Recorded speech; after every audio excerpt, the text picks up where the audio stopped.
नमस्कार, प्रणाम। पता नहीं क्यों मुझे प्रेम शब्द सुनते ही सबसे पहले कृष्ण याद आते हैं। वे कृष्ण जो एक बार गोकुल छोड़ते हैं तो मुड़कर कभी नहीं देखते गोकुल की ओर। न यमुना, न राधा, न वृंदावन, कोई उन्हें दोबारा खींच नहीं पाता। मथुरा गोकुल से अधिक दूर नहीं है हस्तिनापुर। कृष्ण 100 बार हस्तिनापुर गए, लेकिन गोकुल एक बार भी नहीं। मुझे लगता है यदि कृष्ण दोबारा एक बार भी गोकुल चले गए होते तो उनकी प्रेम की वह ऊंचाई नहीं रह जाती जो कि है। वस्तुतः प्रेम देह की विषय वस्तु नहीं है। प्रेम आत्मा का श्रृंगार है। जिस क्षण प्रेम देह का विषय बन जाए, प्रेम उसी क्षण पराजित हो जाता है। कृष्ण का प्रेम अपराजित रहा है। कृष्ण का प्रेम आत्मा का प्रेम था। वे कभी राधिका के साथ नहीं रहे।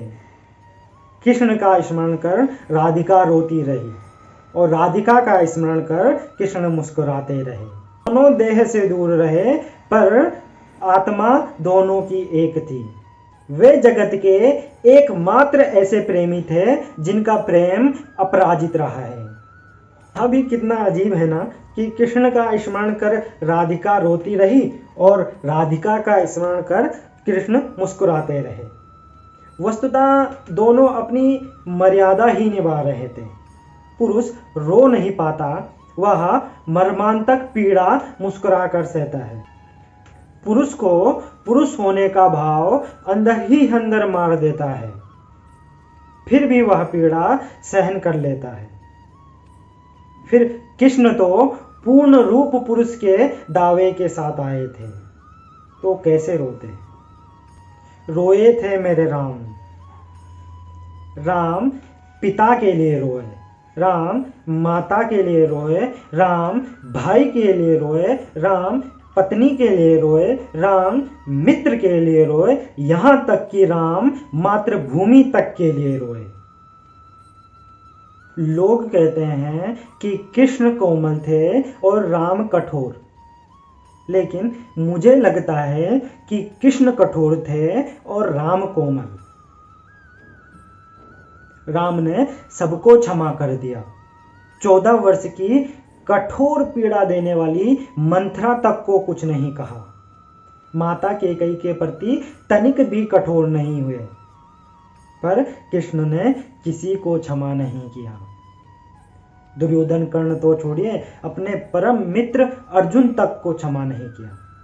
अर्जुन ने पत्नी का अपमान देखने का पाप किया था तो उन्हीं के हाथों उन्हीं के कुल का नाश करवाया। राम क्षमा करना सिखाते हैं तो कृष्ण दंड देना। दोनों ही कार्य अत्यंत आवश्यक है। लोग पूछते हैं कि विश्व की सारी सभ्यताएं नष्ट हो गई, लेकिन भारत अभी भी स्वस्थ है। मेरा यही उत्तर होता है कि भारत ने राम और कृष्ण दोनों को पूजा है, इसलिए यह देश दीर्घायु है। तो बात प्रेम की, या कहें श्री कृष्ण की। कहते हैं श्री कृष्ण ने एक बार उद्धव को गोकुल भेजा था गोपियों को ज्ञान सिखाने के लिए। क्या सचमुच? शायद नहीं। श्री कृष्ण ने उद्धव को गोकुल भेजा था ताकि जब वे वापस लौटें तो उनसे गोकुल की कथा सुनकर वो एक बार फिर गोकुल को जी सकें। जो आनंद अपने प्रिय के विषय में दूसरे के मुंह से अच्छा सुनने में मिलता है, उसे जीने में मिलता है, वह आनंद तो अपने स्वयं के प्रिय से मिलकर भी नहीं आता है ना। कृष्ण ने दुनिया को सिखाया है कि प्रेम को जिया कैसे जाता है। कृष्ण आगे युगों तक प्रेम सिखाते रहेंगे। मुझे लगता है जब जब राधा कृष्ण की प्रेम कथा लिखी गई तो सबने राधा को ही लिखा है। राधा का समर्पण, राधा का वियोग, राधा के अश्रु, किसी ने कृष्ण को नहीं लिखा।